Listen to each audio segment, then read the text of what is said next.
Nesse segundo tópico de uma lição que estamos considerando sobre o dever da congregação no dia da expiação, agora nós vamos entender um aspecto que existia, que servia como uma preparação para esse dia, que era a purificação.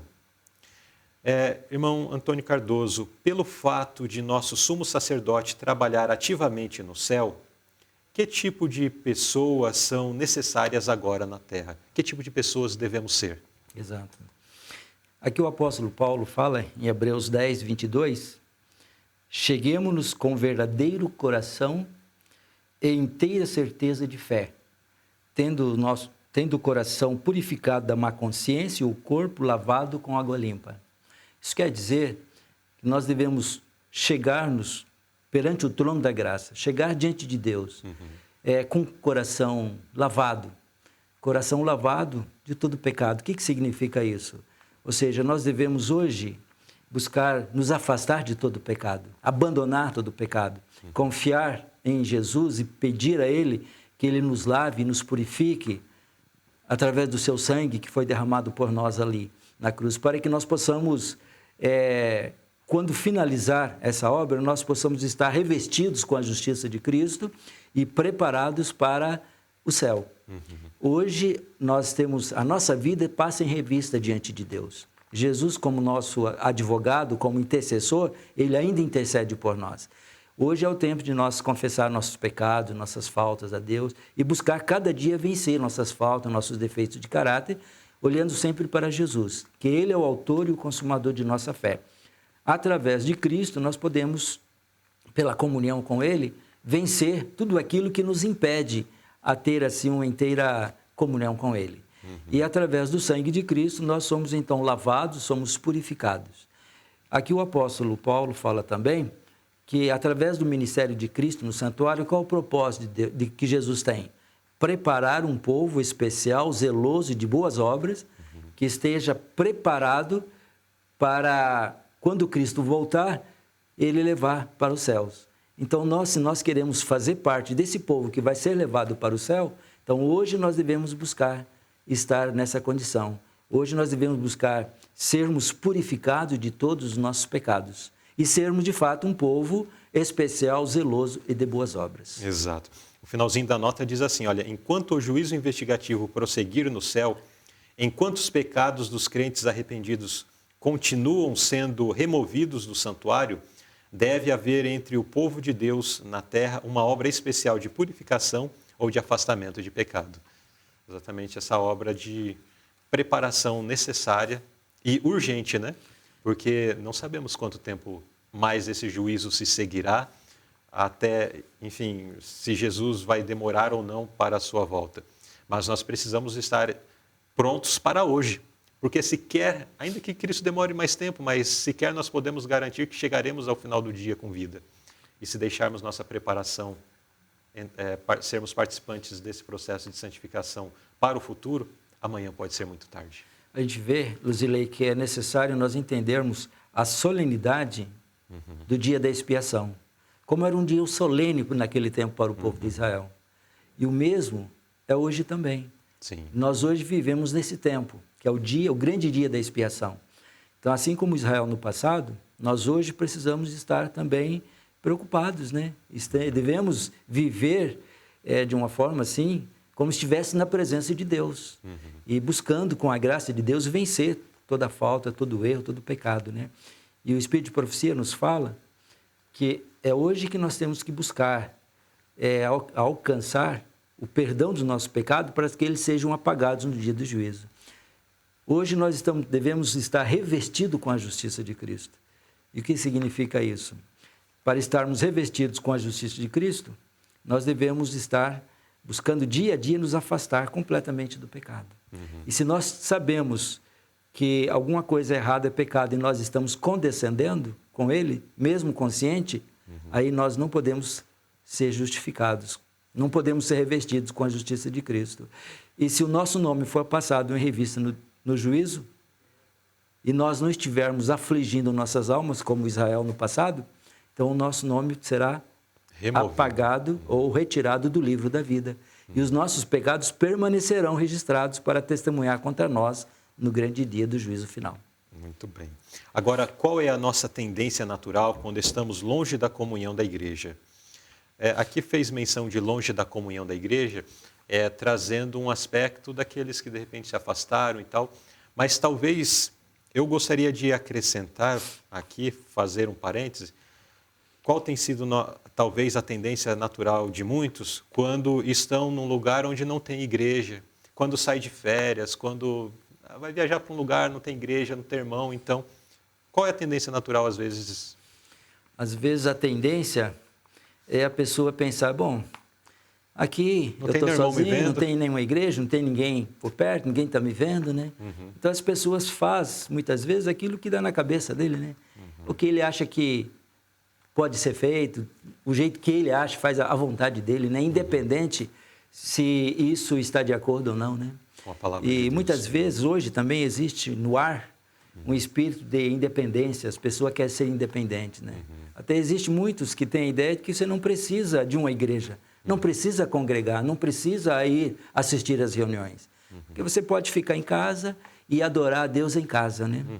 É certo que nós podemos adorar a Deus em casa, mas é muito importante que nós façamos parte também da reunião do povo juntos, nos reunimos juntos, né? Porque ali, quando o povo de Deus está reunidos, ali Deus está presente e muitas bênçãos são alcançadas. E outra coisa, as pessoas elas se unem mais, a igreja ela pode estar mais unida, né? Agora, quando cada um vive independente para um lado outro, e para o outro, e não se reúnem, aí cada um procura fazer as coisas independente da coisa como eles acham que pode ser e que deve ser, né? Mas é importante, então, como diz aqui, a lição é nós termos, assim, o povo de Deus, o povo que Deus está guiando, ele é um povo que está unido, tendo a mesma fé, crendo a mesma coisa, né? E isso é importante, isso torna-se importante e só é possível também quando o povo está unido, mesmo participando das reuniões juntos, né? Exatamente. Então, não devemos nos esquecer que temos, e ainda voltando ao aspecto de estar afastado da igreja ou estar distante num local onde aparentemente não tem ninguém observando, né? Nós temos influência. E se estamos num lugar onde não tem ninguém nos observando, que nós sejamos a luz para que naquele lugar outras pessoas venham ao conhecimento da verdade. E nunca jamais nos igualarmos com aquele meio que, de repente, estamos ali inseridos. Precisamos, inclusive, aproveitar essas oportunidades. E aqui ficaria até um parênteses, né, para uma questão evangelística. De repente, Deus te deu o privilégio, a oportunidade de visitar um lugar onde não tem igreja, não tem irmãos, exatamente para que você seja a luz, para que você seja a sua testemunha naquele lugar. E, de repente, ao invés de ser uma testemunha, é mais um ali naquele mar de pessoas que não estão pensando ou refletindo acerca de Deus. Vamos pensar nisso. A lição, ela vem nos alertando sobre um tempo tão especial que estamos vivendo. E não vamos nós fazer uma escolha que vai nos levar futuramente, de repente, a se lastimar, né? Perdeu a oportunidade, pesado foste na balança e achado em falta. Deixa eu destacar essa parte da nota, Luzilei. E diz assim: quando nossos irmãos se afastam voluntariamente das reuniões religiosas, quando não consideram nem reverenciam a Deus, nem o escolhem como conselheiro e forte torre de defesa, com que rapidez os pensamentos seculares e a perversa incredulidade chegam, e a vã consciência e filosofia substituem o lugar da humildade e confiante fé. Então a gente percebe por aqui que não é bom a pessoa negligenciar as reuniões religiosas, né? Exato. E a irmã White fala que a gente deve aproveitar toda a oportunidade que temos para participar dessas reuniões, especialmente as reuniões de oração. E isso fortalece a fé, é muito importante. Com certeza. Vamos seguir, vamos à pergunta C. Como somos purificados e por que existe tanto poder nesse agente de limpeza? E a pergunta ainda complementa, pedindo para que expliquemos, né, como ocorre esse processo de purificação. Só existe uma maneira de nós alcançarmos a purificação de nossos pecados. A única forma de nós sermos purificados e sermos santificados. É só através de Jesus. É pela fé no sangue de Cristo. O sangue de Jesus, ele tem poder para nos lavar, nos purificar de todo o pecado. Então, mediante nós aceitarmos a Cristo e exercermos fé nele, então nós somos purificados. O Evangelho tem esse poder. Eu li uma pequena experiência de um pastor, um ministro evangélico, e estava junto com um empresário que era fabricante de sabão. Só que esse empresário, ele era ateu, ele não cria em Deus, não cria no Evangelho. E certa vez ele estava andando junto com esse pastor, conversando, e aí esse empresário, para criticar um pouco o pastor, ele disse para ele: olha, parece que o Evangelho que vocês pregam, que dizem que tem poder, parece que não tem feito muito efeito nas pessoas, né? Porque a gente vê tanta maldade no mundo, a gente vê tanta miséria no mundo, tanto crime, tanto roubo, tanta maldade acontecendo. E vocês dizem que o Evangelho muda, transforma, melhora, mas a gente vê o mundo cada vez pior. Então parece que esse Evangelho que vocês pregam não tem tido muito resultado. Aí diz que o pastor, ele ficou em silêncio, sabe, pensando no que responder, né? E aí, em dado momento, ele olhou para um lado e ele viu um punhado de crianças brincando na lama, todas sujas, imundas, né? Aí o pastor olhou para o empresário e disse: olha, parece que o sabão que o senhor fabrica também não tem trazido muito resultado, não, né? Olha quanta sujeira tem no mundo, quanta gente suja, quanta criança suja. Aí o empresário imediatamente ele respondeu, ele disse: não, o sabão, ele é bom. O que acontece é que ele precisa ser usado. Aí o pastor disse: assim também, o Evangelho, ele tem poder, mas ele tem que ser usado, ele tem que ser aplicado na vida.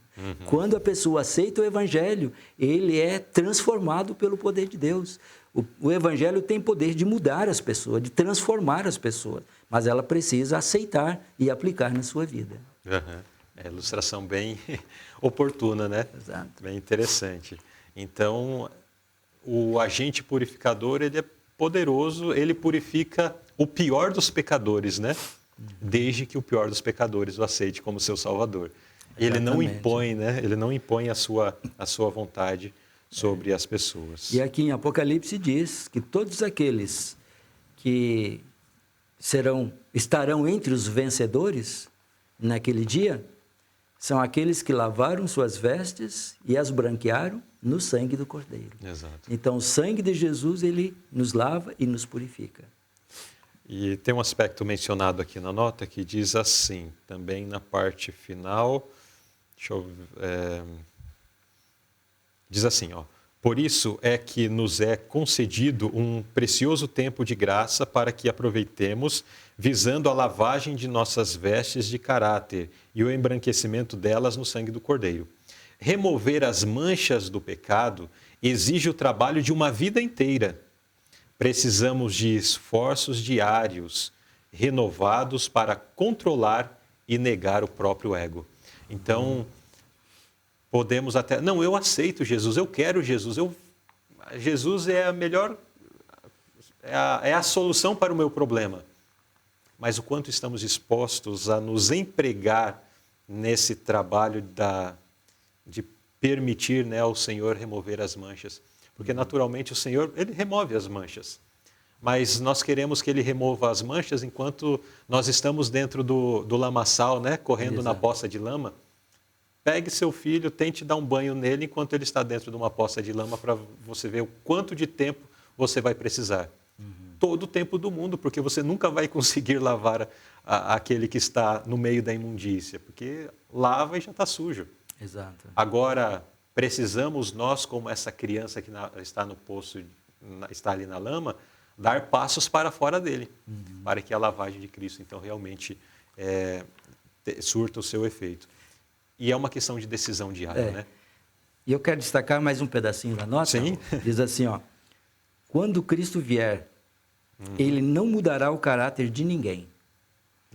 Por isso é que nos é concedido um precioso tempo de graça, para que o aproveitemos, visando a lavagem de nossas vestes de caráter e o embranquecimento delas no sangue do Cordeiro.